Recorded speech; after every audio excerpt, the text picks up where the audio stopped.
اس وقت ایران سے مذاکرات جاری ہیں، ہم صرف یہ چاہتے ہیں کہ ایران کے پاس جوہری ہتھیار نہ ہوں۔ امریکی صدر ڈونلڈ ٹرمپ کی میڈیا سے گفتگو کہا کہ ایران سے انتہائی افزودہ یورینیم کے ذخیرے کو قبضے میں لے لیں گے۔ ہم آبنائے ہرمز میں ٹول ٹیکس نہیں چاہتے۔ امریکی نیوی اچھا کام کر رہی ہے، کوئی بھی بحری جہاز ایران نہیں جا رہا۔ ناکہ بندی کے ذریعے ہم آبنائے ہرمز کا کنٹرول سنبھالے ہوئے ہیں۔ ایران کی سپریم لیڈر مجتبیٰ خامنہئی کا افزودہ یورینیم بیرون ملک منتقل نہ کرنے کا حکم۔ رائٹرز کے مطابق آیت اللہ مجتبیٰ خامنہئی کا حکم امریکی صدر ڈونلڈ ٹرمپ کو مزید مایوس کر سکتا ہے۔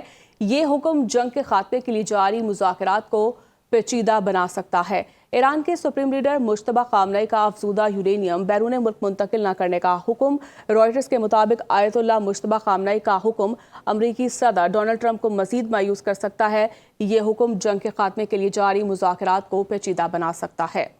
ایرانی صدر مسعود پزشکیان کی commander in chief Amir Hatami سے ملاقات ہوئی ہے۔ ایرانی میڈیا کے مطابق ایرانی صدر اور آرمی چیف نے جنگی تیاریوں پر تبادلہ خیال کیا۔ صدر مسعود پزشکیان نے ایرانی فوج کی پیشہ ورانہ صلاحیتوں کو سراہا۔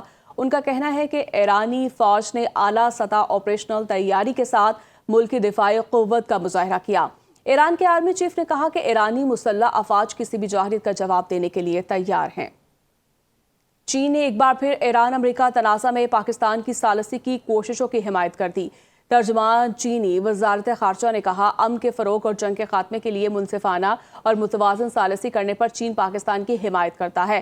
چین پاکستان کے ساتھ مل کر مشرق وسطیٰ میں امن اور استحکام کی جلد بحالی کے لیے مثبت کردار ادا کرے گا۔ ترجمان نے بتایا کہ وزیراعظم شہباز شریف 23 سے 26 مئی تک چین کا دورہ کریں گے۔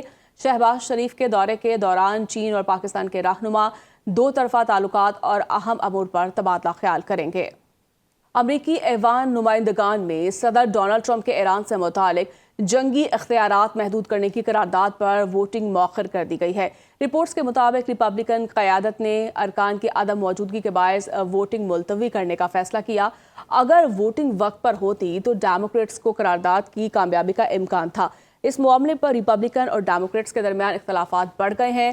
ڈیموکریٹس کا کہنا ہے کہ عوام پہلے ہی مہنگائی اور بڑھتی قیمتوں کے دباؤ میں ہے، جبکہ جنگی اختیارات سے متعلق غیر یقینی صورتحال مزید پیچیدگی پیدا کر رہی ہے۔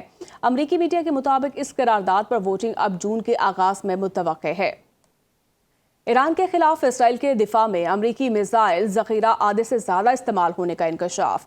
واشنگٹن پوسٹ کی جانب سے دفاعی جائزوں کے حوالے سے رپورٹ کیا گیا ہے کہ ایران کے ساتھ جنگ کے دوران اسرائیل کے دفاع میں مدد دیتے ہوئے امریکہ نے اپنے جدید میزائل دفاعی نظام کو ایک بڑا حصہ اس کا استعمال کر لیا ہے۔ امریکی افواج نے ایرانی بیلسٹک میزائلوں کو روکنے کے لیے 200 سے زائد تھرڈ انٹرسیپٹر میزائل فائر کیے، جو پینٹاگون کے مجموعی ذخیرے کا نصف بنتے ہیں۔ اسی دوران اسرائیل نے اپنے دفاعی نظام کے استعمال میں نسبتاً کم انحصار کیا اور اپنے ذخائر کو بڑی حد تک محفوظ رکھا۔ اسرائیلی افواج نے 100 سے کم ایرو انٹرسیپٹرز اور تقریباً 90 ڈیوس سلنگنگ میزائل استعمال کیے۔ اس کے برعکس امریکہ نے فضائی دفاع کا زیادہ بوجھ اٹھایا اور آنے والے حملوں کو روکنے میں مرکزی کردار ادا کیا۔ امریکی کانگریس کی رپورٹ کے مطابق ایران کے خلاف آپریشن ایپک فیوری کے دوران امریکہ کو $29 بلین کی بھاری مالی لاگت کے ساتھ کم از کم 42 فوجی طیاروں کا بڑا نقصان اٹھانا پڑا۔